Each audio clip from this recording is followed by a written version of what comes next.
गणपत्याय नमः। ओम श्री गणेशाय नमः। ओम श्री दुर्गादिव्ये नमः। ओम श्री दुर्गाये नमः। ओम श्रीमद्देवी भागवत महापुराण ब्रह्म द्वितीय खंड। तुम्हें माता च पिता तुम्हें व तुम्हें बंधु च सखा तुम्हें व तुम्हें विद्याधनं तुम्हें व तुम्हें शर्मं देव देव। ओम नमः सिंडिकाय नमः। ओम श्री दुर्गादिव्ये नमः। ओम श्री दुर्गादिव्ये नमः। श्री नारायण बोले, हे नारद, उस दानव के संहार कार्य में शिव जी को नियुक्त कर ब्रह्मा जी तत्काल अपने स्थान पर चले गए और देवता अन्य देवता भी अपने अपने स्थान के लिए प्रस्थित हो गए। तदनंतर महादेव जी देवताओं के अभ्युदय के उद्देश्य से चंद्र भागन नदी के तट पर एक मनोहर वट वृक्ष के नीचे आसीन हो गए। उन्होंने अपने अत्यंत प्रिय गंधर्वराज चित्ररथ पुष्पदंत को दूत बनाकर तुरंत प्रसन्नता पूर्वक शंखचूड़ के पास भेजा।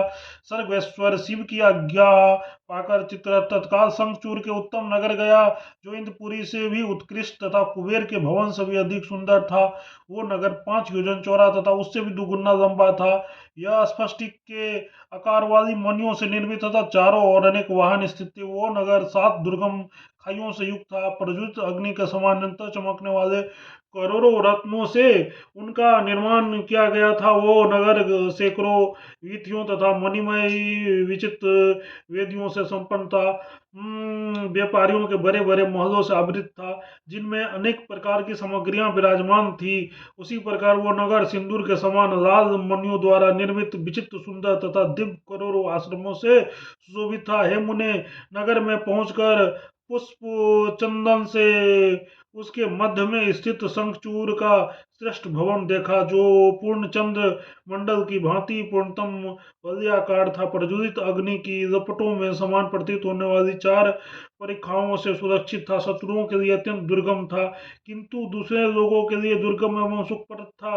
अत्यंत ऊंचाई वाले गगन स्पर्शी मणि निर्मित कंगूरों से सुशोभित था। द्वारपालों से युक्त 12 द्वारों से सुसज्जित था और सर्वोत्कृष्ट मणियों से निर्मित लाखों मंदिरों, सोपानों तथा रत्नमय खंभों से मंडित था। उसे देखकर पुष्पदंत के एक दूसरा प्रधान द्वार देखा। उस द्वार पर सुरक्षा हेतु नियुक्त पुरुष हाथ में त्रिशूल धारण किए हुए मुस्कुराता वहां स्थित था। पुष्पदंत के पीली आंखों वाले तराम वर्ण के शरीर वाले उस भयंकर पुरुष को सारी बात बताई और फिर उसकी आज्ञा से वो आगे बढ़ा। उस द्वार को पार करके वो भीतर चला गया। यह युद्ध का संदेश देने वाला दूत है, यह जानकर कोई भी उसे रोकता भी नहीं था। भीतरी द्वार पर पहुंचकर उसने द्वारपाल से कहा, युद्ध का संपूर्ण वृत्तांत राजा को बता दो, इसमें विलंब मत करो। उस द्वारपाल से ऐसा कहकर वो दूत पुष्पदंत स्वयं जानने के लिए बोला। वहां जाकर उसने राजमंडली से मध्य में स्वर्ण के सिंहासन में बैठे हुए परम मनोहर शंखचूड़ को देखा।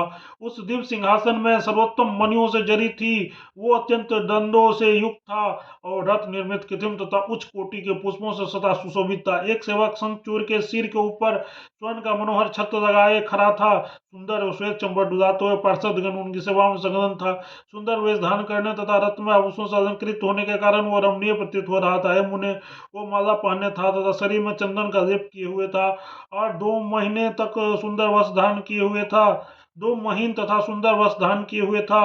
वो शंखचूड़ सुंदर वेश धारण करने वाले 3 करोड़ दानवेंद्रों से घिरा हुआ था। इसी प्रकार हाथ में शस्त्र धारण किए हुए सैकड़ों करोड़ अन्य दानव भी उसके चारों ओर घूम रहे थे। इस प्रकार उस शंखचूड़ को देखकर परम विस्मय को प्राप्त उस पुष्पदंत के शंकर जी के द्वारा जो युद्ध विषयक समाचार कहा गया था उससे बताना आरंभ किया।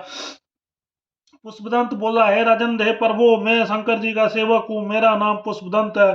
शंकर जी ने जो कुछ कहा है वही मैं कह रहा हूँ, आप सुनिए। अब आप देवताओं का राष्ट्र अधिकार लौटा दीजिए, क्योंकि वे देवता देवेश श्रेष्ठ श्री हरि की शरण में गए थे। उन श्री हरि ने अपना त्रिशूल देकर आपके विनाशार्थ शिव जी को भेजा है। हे त्रिलोचन, शिव इस समय भद्रशिला नदी के तट पर वट वृक्ष के नीचे विराजमान है। अतः आप उन देवताओं का राज लौटा दीजिए अथवा युद्ध कीजिए। अब आप मुझे यह भी बता दीजिए कि शिव जी के पास जाकर उनसे क्या कहूँ। हे नारद, दूत की बात सुनकर शंखचूड़ हंस कर कहा, तुम चलो, मैं प्रातःकाल वहीं पहुंचूंगा। तदंतर पुष्प दंत के वट वृक्ष के नीचे विराजमान परमेश्वर शिव के पास पहुंच चुका शंखचूड़ मुख से कही गई वह बात ज्यों की त्यों उनसे कह दी। इतने में ही कार्तिकेय जी भगवान शंकर के पास आ गए। वीरभद्र नंदी महाकाल सुभद्र विदाक्ष वान पिंगलाक्ष विकंपन विरूप विकृति मणिभद्र वासकाल कपिलाक्ष दीर्घदंष्ट विकट तम लोचन कालकंठ बलिभद्र काल जिह्वा कुटिचर वलोन्मत रन्नसालघी दुर्जय दुर्गम और जो भी 8 भैरव 11 रुद्र 8 वसु और 12 आदित्य कहे गए वे सब अग्नि चंद्रमा विश्वकर्मा दोनों अश्विनी कुमार कुबेर यमराज जयंत नल कुंवर वायु वरुण बुध मंगल सधन शनि ईशान और ओजस्वी कामदेव भी वहां आ गए।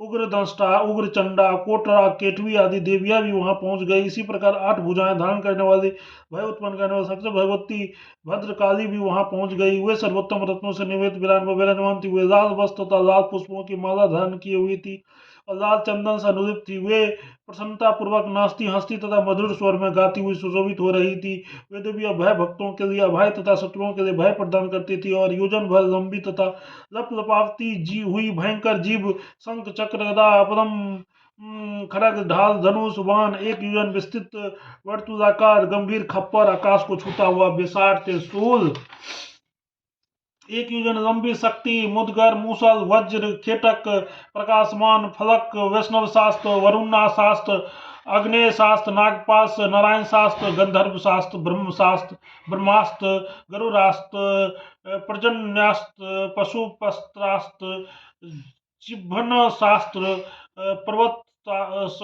पर्वतास्त्र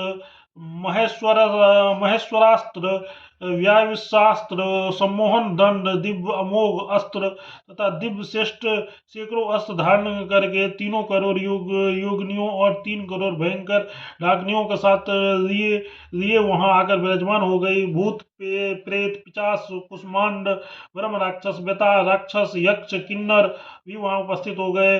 उन सभी देवताओं तथा देवगणों को साथ लेकर कार्तिकेय अपने पिता शिव को प्रणाम करके सहायता प्रदान करने के उद्देश्य से उनकी आज्ञा से उनके पास बैठ गए। इधर दूत के चले जाने पर प्रतापी शंखचूड़ अंतपुर में जाकर तुलसी को सारी बात बताई। युद्ध की बात सुनकर तुलसी ने कंठ ओष्ठ तालु सूख गए। ओ साध्वी तुलसी दुखी मन से मधुर वाणी में कहने लगी। तुलसी बोले, हे प्राण बंधो, हे नाथ, हे प्राणेश्वर, मेरे वश क्षण भर के लिए विराजिए। हे प्राणाधिष्ठाति देव, क्षण भर के लिए मेरे प्राणों की रक्षा कीजिए। मैं क्षण भर अपने नेत्रों से आदर पूर्वक आपको देख लूं और ये जन्म पाकर आप मेरे मन में विहार की जो अभिलाषा है उसे पूर्ण कीजिए। आज ही रात्रि में अंत में मैंने एक दुःस्वप्न सुना था जिससे मेरे प्राण कांप रहे हैं और मन में लगातार जलन हो रही है। तुलसी के बात सुनकर ब्रह्म ज्ञान संपन्न राजन शंखचूड़ भोजन पानादि से निवृत्त होकर तुलसी से हितकर सत्य तथा यथोचित वचन कहने लगा। शंखचूड़ बोला, कल्याण हर्ष सुख दुख भय शोक और मंगल ये समस्त कर्म भोग के बंधन काल के साथ बंधे हुए हैं। समय से ही वृक्ष उगते हैं, समय से ही उसमें शाखाएं निकलती है और फिर क्रमश पुष्प तथा फल भी उन्हीं कालानुसार ही लगते हैं। तत्पश्चात उन वृक्ष के फल भी समय से ही पकते हैं। अंत में फल युक्त हुए सभी वृक्ष समय अनुसार नष्ट भी हो जाते हैं। हे सुंदरी, समय से विश्व बनता है और समय पर नष्ट हो जाता है। काल की प्रेरणा से ही ब्रह्मा सृष्टि करते हैं, विष्णु पालन करते हैं, विश्व के संहार के लिए शंभु करते हैं। वे सब कर्मशः कालानुसार ही अपने अपने कार्य में नियुक्त होते हैं। ब्रह्मा विष्णु शिव आदि देवताओं की नियमिका वे प्रकृति ही है। वही परमेश्वर सृष्टि रक्षा तथा संहार करने वाले हैं। वही परमात्मा काल को नचाने वाले हैं। उन्हीं प्रभु ने समय अनुसार इच्छा पूर्वक अपने से अभिन्न प्रकृति का निर्माण कर विश्व में रहने वाले समस्त स्थावर जंगम जीवों की रचना की है। वही सबके ईश्वर है, सभी रूपों में ही वही विराजमान है। वही सबकी आत्मा है और वही परमेश्वर है जो जन्म से उनकी उत्पत्ति करता, जो जन से जन की उत्पत्ति करता है, जन से जन की रक्षा करता है, जन से जन का संहार करता है। उन्हीं प्रभु की अब तुम उपासना करो जिनकी आज्ञा से से शीघ्रगामी पवन देव प्रभावित होते हैं, सूर्य यथा समय तपते हैं, इंद्र समय अनुसार वृष्टि करते हैं, मृत्यु सभी जीवों में विचरण करती है, अग्निदेव यथा समय दाह उत्पन्न करते हैं, शीतल चंद्रमा आकाश में परिवहन करते हैं, उनकी मृत्यु के भी मृत्यु काल के भी काल, यमराज भी बड़े यमराज, सृष्टिकर्ता ब्रह्मा के भी सृष्टा, जगत में माता की माता, संहार करने वाले शिव की भी संहर्ता, परम प्रभु परमेश्वर की शरण में जाओ। हे प्रिय, इस जगत में कौन किसका बंधु है, तो सभी प्राणियों के लिए बंधु स्वरूप उन प्रभु की उपासना करो। मैं कौन हूँ, तुम कौन हो? ब्रह्मा ने पहले ही मुझे तुम्हारे साथ संयुक्त कर दिया था, फिर उन्हीं के द्वारा कर्मों युक्त कर भी दिया जाऊंगा। शोक तथा विपत्ति में अज्ञानी मनुष्य भयभीत होता है, न कि विद्वान। इस प्रकार मनुष्य काल चक्र के क्रम से सुख तथा दुख के चक्र में भ्रमण करता रहता है। अब तुम निश्चय ही सर्वेश्वर भगवान नारायण को पति रूप में प्राप्त करोगी, जिनके लिए तुमने पूर्व काल में बद्री आश्रम में रहकर तप किया था। तब से तरह ब्रह्मा जी के वरदान से तुम मुझे प्राप्त हुई हो। हे कामनी, उस समय जो तुम्हारी तपस्या थी वो भगवान श्री हरि की प्राप्ति के लिए थी, अतः तुम उसी गोविंद श्री हरि को गोलक स्थित वृंदावन प्राप्त करोगी। मैं भी अपना यह दानवी शरीर त्याग कर उसी लोक में चला जाऊंगा, वो तब वहीं पर तुम मुझे देखोगी और मैं तुम्हें देखूंगा। है प्रिय, सुनो, इस समय मैं राधिका के साप से ही अगम तथा अत्यंत दुर्लभ इस भारतवर्ष में आया हूँ और वहीं पर पुनः चला जाऊंगा, अतः मेरे लिए शोक क्या है क्रांति। अब तुम शीघ्र ही शरीर का त्याग कर दिव्य रूप धारण करके उन्हीं श्री हरि को पति रूप में प्राप्त करोगी, अतः दुखी मत हो। यह कहकर वो शंखचूड़ सायंकाल होने पर उस तुलसी के साथ पुष्प तथा चंदन से चर्चित सुंदर शैया पर सो गया। अनेक विध विलास करने लगा। रत्न के दीपकों से सुशोभित अनेक रत्न भवनों सहित स्त्री रथ स्वरूपनी सुंदरी को पाकर राजा शंखचूड़ मांगलिक अमोद प्रमोदों के द्वारा रात्रि व्यतीत की। तत्पश्चात अत्यंत दुखित होकर रोती हुई निराहार रहने के कारण के शरीर वाली तथा शोक संसार में निगम तथा उस प्रिया तुलसी को अपने वक्त वो ज्ञान संपन्न शंखचूड़ दिव्य ज्ञान के द्वारा उन्हें पुनः समझाने लगे। प्राचीन काल में भांडरी वन में स्वयं भगवान श्री कृष्ण ने जिस उत्तम तथा सभी शोकों को दूर करने वाले ब्रह्म ज्ञान का उपदेश उसके लिए किया था, उसी संपूर्ण ज्ञान को शंखचूड़ ने उस तुलसी को प्रदान किया। ज्ञान पाकर देवी तुलसी का मुख तथा नेत्र प्रशंसा से खिल उठा। सब कुछ नश्वर ऐसा मानकर वो हर्षपूर्वक विहार करने लगी। यमुना विहार करते हुए दोनों पति पत्नी सुख के सागर में निगम हो गई। रति किरा में के लिए उत्सुक हुए दोनों निर्जन स्थान में परस्पर अंग पतंग के स्पर्श से मूर्छित जैसे हो गए। उस समय अत्यंत प्रसन्नचित दोनों के सभी अंग पुलकित थे और वे दोनों एक अंग के रूप में होकर अर्धनारेश्वर के समान प्रतीत हो रहे थे। तुलसी अपने पति को प्राणों से अधिक प्रिय समझती थी। राजा शंखचूड़ अपने साध्वी प्राणेश्वरी को अपने प्राणों से अधिक प्रिय समझता था। समान सौंदर्य वाले हुए दोनों ही तंडायुक्त दंपति को सुखपूर्वक सोए हुए थे।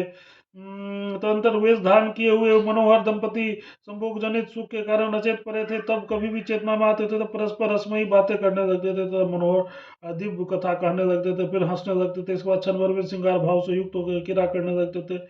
इस प्रकार काम कला के जानने वाले दोनों क्रीड़ा के विलास से कभी विरत नहीं होते थे। दोनों ही निरंतर विजयी बने रहकर भी क्षण भर में भी अपने को पराजित नहीं मानते थे। इति श्री भागवत महापुराण संहिता नवम स्कंदे नारायण नर समादे शंखचूड़ेन सह देवानां संग्राम उद्योग वर्णन नामो विंशमोऽध्यायः। तत्सत् प्रेम से बोलो जगत जननी जगदम्बा माता की जय। बोलो दुर्गा महारानी की जय। दुर्गे दुर्गत के नाशनी, दुर्गे दुर्गत के नाशनी, विद्या मथुरा माया कांसी कांतवंती का जय। दुर्गा महारानी जय।